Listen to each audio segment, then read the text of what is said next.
လူကောင်ကြီးတို့လားကလေးတွေ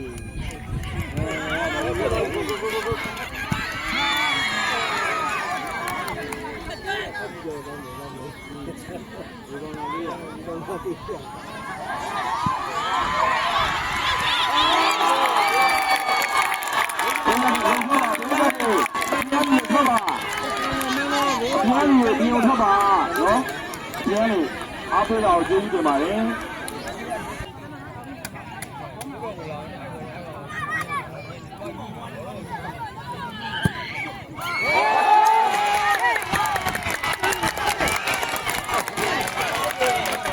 ခင်ဗျာဒီလိုကျွန်တော်တို့အောင်တာရတဲ့ဒီပါကိုရရှိသွားပြီဖြစ်ပါတယ်